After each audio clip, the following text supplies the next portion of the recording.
সূরা কাউসার নাজিল হয়ে গেল। সূরা কাউসার কোরআনের খুব বিশাল সাইজের এক সূরা, নাকি? কিরকম ছোট? সবচেয়ে ছোট, সর্বকনিষ্ঠ সূরা, সূরা আল কাউসার।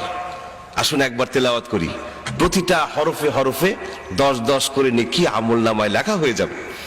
কোন কিতাব দুনিয়া এরকম আছে তেলাওয়াত করলে 10-10 করে নেকি হবে, একটা করে নেকি হবে? কোন কিতাব আছে? কোরআন যদি তেলাওয়াত করি প্রতিটা হরফে হরফে 10-10 করে নেকি আমলনামায় লেখা হয়ে যাবে। সুবহানাল্লাহ। আসুন একবার তেলাওয়াত করি। ইন্না আ'তাইনাকাল কাউসার ফাসাল্লি লিরাব্বিকা ওয়ানহার ইন্না শানিআকা হুয়াল আবতার। 3 আয়াত বিশিষ্ট সূরা কাউসার, সর্বকনিষ্ঠ সূরা অবতীর্ণ হয়ে গেল। সাহাবায়ে কেরাম সূরা কাউসারের প্রথম 2টা আয়াত কাবা শরীফের গায়ে লাগিয়ে দিলেন। ইন্না আ'তাইনাকাল কাউসার ফাসাল্লি লিরাব্বিকা ওয়ানহার, এই 2 আয়াত কাবা শরীফের গায়ে লাগিয়ে দিলেন।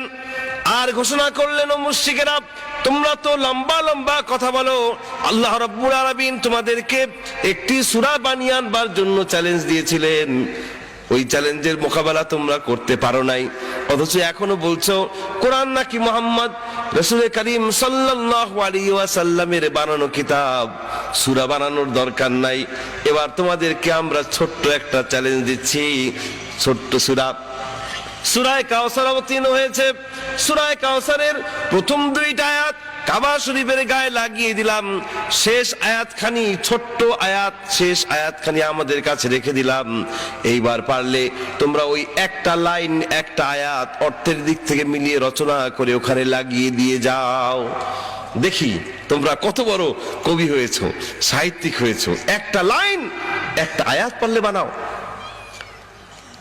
কবি সাহিত্যিকরা একজোট হয়ে চেষ্টা করতে লাগলো, কিন্তু যতই চেষ্টা চালায় সব চেষ্টা ব্যর্থতায় পর্যবসিত হয়ে গেল। দে অল আর এক্সট্রিমলি ফেলিউরড, চূড়ান্ত রূপে ব্যর্থ হয়ে গেল সব।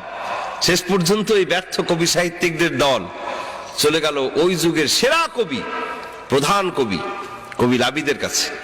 গিয়ে বলল, লাবিদ, সূরা বানাবার চ্যালেঞ্জ এসেছিল, আমরা পারি নাই, ব্যর্থ হয়েছি। এখন মাত্র একটা লাইন, একটা আয়াত রচনার চ্যালেঞ্জ এসেছে। এই চ্যালেঞ্জের মোকাবেলাও যদি আমরা না করতে পারি, আমাদের তো জাতকুল সব যাবে, প্রেস্টিজ বলতে আর কিছুই থাকলো না। আমাদের বিশ্বাস, তুমি যেহেতু প্রধান কবি, তুমি আমিরুশ শুআরা, তুমি কবি সম্রাট, তুমি নিশ্চয়ই পারবে একটি লাইন অর্থের দিক থেকে মিলিয়ে রচনা করতে। তুমি একটা লাইন রচনা করো, কবি কুলের ইজ্জত বাঁচাও। কবি লাবিদ দেবার চেষ্টা করতে লাগলেন, কিন্তু অবস্থা তথই বছর। দিনের পরে দিন যায়, রাতের পরে রাত যায়, দোয়াতের পরে দোয়াত, কালি শেষ হয়ে যায়, কাগজের পরে কাগজ শেষ হয়ে যায়, কিন্তু প্রধান কবি, শ্রেষ্ঠ কবি, সেরা কবি লাবিদ, তার পক্ষেও সম্ভব হয় নাই অর্থের দিক থেকে বিলিয়ে কোরআনের ওই ছোট্ট আয়াতখানি রচনা করা। তিনিও ব্যর্থ হয়ে গেলেন। কিন্তু তার এই ব্যর্থতা, কবি লাবিদের এই ব্যর্থতা তার মনের মধ্যে হেদায়েতের মশাল, হেদায়েতের নূর জ্বালিয়ে দিল। তার মন বলে উঠল, এ তো এক আশ্চর্য কিতাব, এ মানুষের রচনা করা কিতাব হতে পারে না। তিনি মনে করলেন, তার মন বলে উঠল, একটা সূরা কেন, একটা লাইনও বানানো সম্ভব নয়। তিনি এবার তার এই মনের কথাটি ছন্দ আকারে লিখে কাবা শরীফের গায়ে লাগিয়ে দিয়ে আসলেন। তিনি লিখলেন, লাইসা হাযা মিন কালামিল বাশার।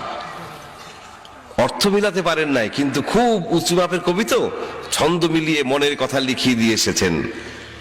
ছন্দ মিলেছে কিনা? ইন্না আ'তাইনাকাল কাউসার ফাসাল্লি লিরাব্বিকা ওয়ানহার লাইসা হাযা মিন কালামিল বাশার। ছন্দ মিলল কিনা? ছন্দ তো মিলছে, কিন্তু অর্থ কি দাঁড়ালো?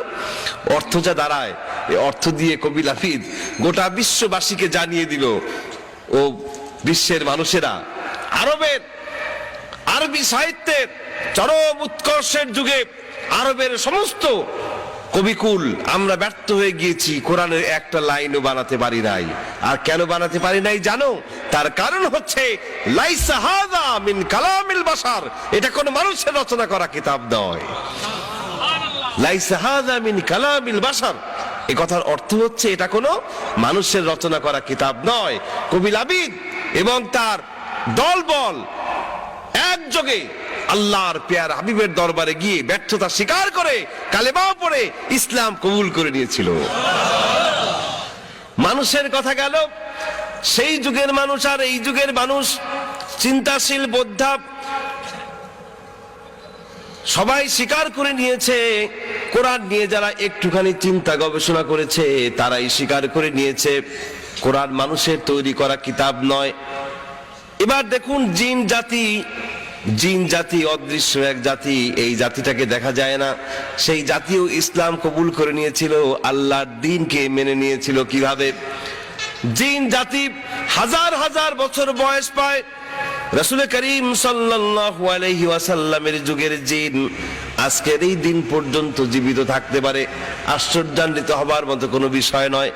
যেই সমস্ত জিনেরা তাওরাতের তেলাওয়াত শুনেছে, জাবুরের তেলাওয়াত শুনেছে, ইনজিলের তেলাওয়াত শুনেছে, সেই সমস্ত জিনেরা যখন আল্লাহর পেয়ারা হাবিবের পাক জবানে কোরআনের তেলাওয়াত শুনেছিল, তারা পর্যন্ত বলে উঠেছিল ইন্না সামি'না কুরআনান আজাবা।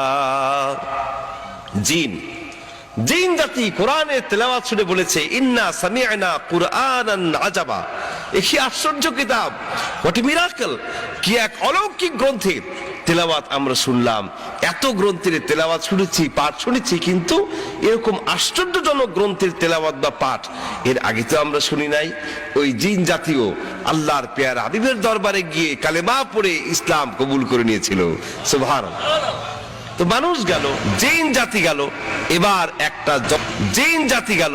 এবার একটা যন্ত্রের কাছে আমরা যাব, দেখি ওই যন্ত্রটা কোরআন সম্পর্কে কি কমেন্ট করে।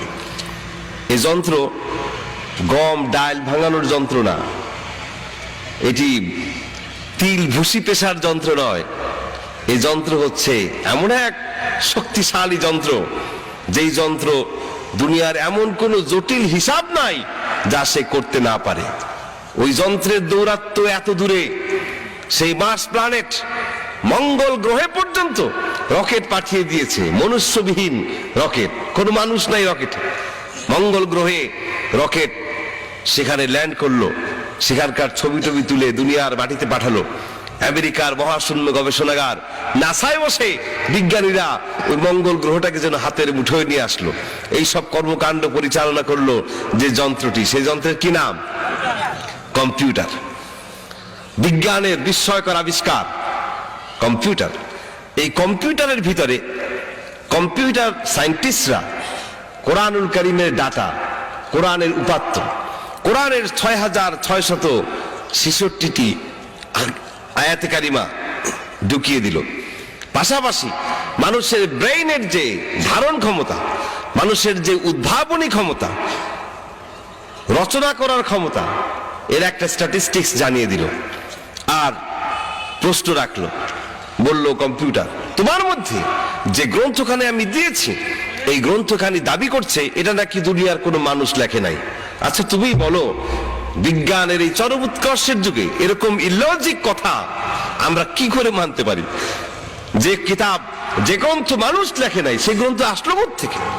এটা তো বিশ্বাসযোগ্য বিষয় নয়। তো তোমার সব কথাই তো আমরা বিশ্বাস করি, তুমি একটু গবেষণা করে বলো। এই কিতাব মানুষের ব্রেইনের অবস্থাও জানিয়ে দিলাম, কোরআনও দিলাম, এবার তুমি তুলনামূলক গবেষণা করে একটু বলো এই কিতাব কি মানুষ রচনা করেছে নাকি আসলেই এটা কোনো অলৌকিক কিতাব, বিষয়টা কি? কম্পিউটার তার মাইক্রোচিপের মধ্যে গোটা কোরআনকে ধারণ করে গবেষণা চালিয়ে দিল। গবেষণা করতে লাগলো এটা কি মানুষ রচনা করেছে কিনা, মানুষের ব্রেইনের সাথে তুলনামূলক গবেষণা চলছে। রেজাল্ট এক সময় দিয়ে দিল কম্পিউটার, তার স্ক্রিনে ভাসিয়ে তুললো কম্পিউটার তার বক্তব্য, কম্পিউটার বলছে, ও বিজ্ঞানীরা জেনে রাখো, যেই কিতাবখানি আমার কাছে তোমরা দিয়েছো ওই কিতাবখানিকে মানুষের ব্রেইনের সাথে তুলনামূলক গবেষণা করে দেখলাম এ কোরআনের একটা সূরা, একটা চ্যাপ্টার তো দূরের কথা, একটা লাইন রচনা করাও দুনিয়ার কোনো মানুষের ব্রেইনের পক্ষে